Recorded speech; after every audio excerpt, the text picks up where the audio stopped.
दोस्तों आज हम जिस योजना के बारे में बात करने वाले हैं उसका नाम है प्रधानमंत्री किसान मानधन योजना। यह योजना खास तौर पर छोटे और सीमांत किसानों के लिए शुरू की गई है ताकि जब वे बुजुर्ग हो जाएं और काम करने में असमर्थ हों तब उन्हें आर्थिक परेशानियों का सामना जो है वो न करना पड़े। सरकार की यह योजना किसानों को बुढ़ापा में एक निश्चित पेंशन देने की गारंटी होती है जिससे उनकी जिंदगी सुरक्षित और सम्मानजनक बनाई जा सके। दोस्तों प्रधानमंत्री किसान मानधन योजना की शुरुआत भारत सरकार ने वर्ष 2019 में की थी।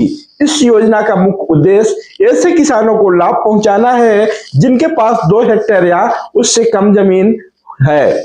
इस योजना के तहत किसान 60 वर्ष की उम्र के बाद हर महीने 3,000 रुपए की जो पेंशन है वो प्राप्त कर सकता है, यानी सालाना जो है 36,000 रुपए की सुनिश्चित आय जो है उसके खाते पे क्रेडिट होता रहेगा, जो उनकी रोजमर्रा की जरूरतों को पूरा करने में काफी मददगार साबित होती है। इस योजना में शामिल होने के लिए किसान की उम्र 18 से 40 वर्ष तक के बीच होना चाहिए।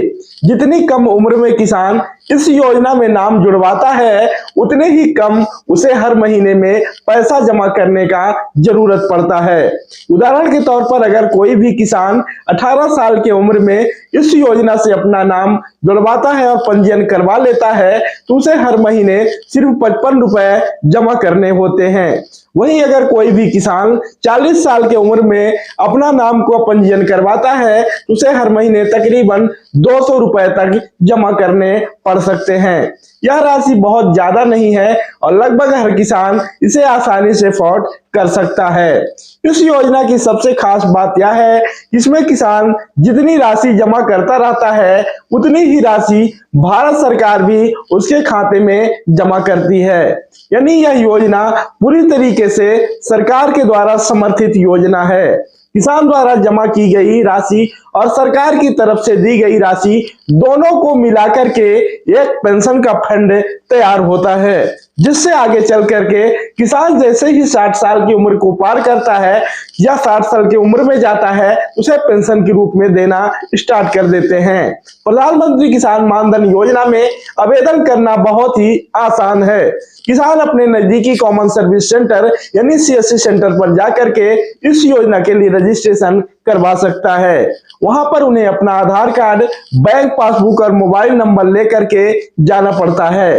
रजिस्ट्रेशन के समय किसान को एक पेंशन कार्ड भी प्रदान किया जाता है जिसमें उसकी पूरी जानकारी, उसका पूरा डिटेल दर्ज होता है। इसके अलावा किसान चाहे तो ऑनलाइन माध्यम से भी इस योजना के बारे में जानकारी प्राप्त कर सकते हैं।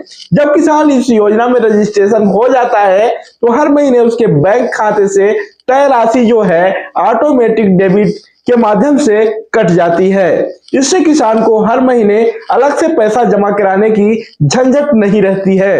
अगर किसी कारणवश किसान बीच में पैसा जमा करना बंद कर देता है उसे योजना से बाहर कर दिया जाता है, लेकिन कुछ नियमों के तहत वह दोबारा भी जुड़ सकता है।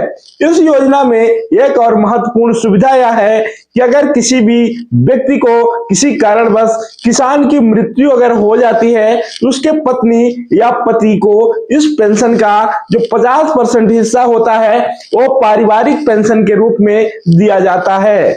इससे किसानों के परिवार को भी आर्थिक सुरक्षा प्रदान होती है। अगर पति पत्नी दोनों की मृत्यु हो जाती है तो जमा की गई राशि नामिनी जो होता है, खाता खुलवाते समय जो नामिनी दिया जाता है उसी व्यक्ति को पूरा पैसा ब्याज के साथ लौटा दिया जाता है। प्रधानमंत्री किसान मानधन योजना खासकर उन किसानों के लिए बहुत ही फायदेमंद है जिनके पास कोई पेंशन या बुढ़ापे की सुरक्षा व्यवस्था नहीं होती है। आज भी हमारे देश में बहुत सारे किसान ऐसे हैं जो पूरी जिंदगी मेहनत करते हैं लेकिन बुढ़ापे में उनके पास कोई स्थायी आमदनी का साधन नहीं होता है। ऐसे में यह योजना उनके लिए एक बहुत ही बड़ी राहत बनकर के सामने आती है। इस योजना से जुड़ने के लिए एक और फायदा यह है कि इसमें निवेश जो है पूरी तरीके से सुरक्षित होता है क्योंकि इसे केंद्र सरकार के द्वारा चलाई जाती है। इसमें किसी भी प्रकार की जोखिम जो है बिल्कुल नहीं होता और किसान को एक निश्चित रूप से पेंशन प्रदान की जाती है। यह योजना आत्मनिर्भर भारत की दिशा में भी एक मजबूत कदम माना गया है, क्योंकि इससे किसान आर्थिक रूप से मजबूत बनते हैं। दोस्तों आप या आपके परिवार में कोई भी व्यक्ति किसान है और उसकी उम्र 18 से 40 साल के बीच है तो उसे इस योजना के बारे में जरूर बताइएगा। थोड़ी थोड़ी बचत करके वह अपने भविष्य में सुरक्षित प्लान बना सकता है। आज का छोटा सा निवेश कल बहुत ही बड़ी मदद बन सकती है। इसलिए देर न करें और जल्दी से जल्दी अपने नजदीकी सीएससी सेंटर पर जाएं और प्रधानमंत्री किसान मानधन योजना के लिए एक आवेदन जरूर करें। उम्मीद है कि यह जानकारी आपको पसंद आई होगी और आपके लिए फायदेमंद साबित हुई होगी। अगर आपको यह वीडियो अच्छा लगा हो तो वीडियो को लाइक कीजिएगा, शेयर करें और चैनल को सब्सक्राइब जरूर करें ताकि आपको ऐसे ही सरकारी योजना से जुड़ी नई नई जानकारी मिलती रहे। धन्यवाद।